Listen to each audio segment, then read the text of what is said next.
au-delà des phénomènes très matériels, c'est-à-dire que ça peut être pas d'ascenseur, on habite à tel étage, etc. Il y a tout un tas de petits phénomènes, souvent relativement insignifiants, qui font que soit on a peur de sortir, il y a une incivilité dans la rue, on est tombé.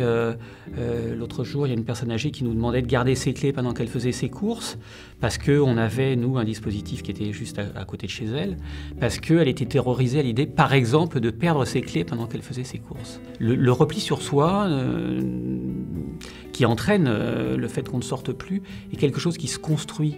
C'est-à-dire que, pour pouvoir continuer à voir les autres, il faut continuer à avoir un temps qui est maillé d'événements, qui permet d'avoir un discours social, et ce discours social permet de rencontrer les autres et de recréer de la relation. Mais si peu à peu tout ça se délite, plus rien à dire, plus personne à voir, et puis plus de raison pour sortir. Comment faire quand on est âgé, qu'on est soit très isolé, soit moins isolé, mais en voie d'isolement? Alors pour les personnes les plus recluses, je crois qu'il faut qu'il y ait très fortement une intervention de l'extérieur. Il y a les services sociaux qui sont centres communaux d'action sociale, les services sociaux des départements, et puis un certain nombre d'associations. Comment peuvent-elles y avoir accès? On sait à ce moment-là que c'est très rarement elles qui font la demande.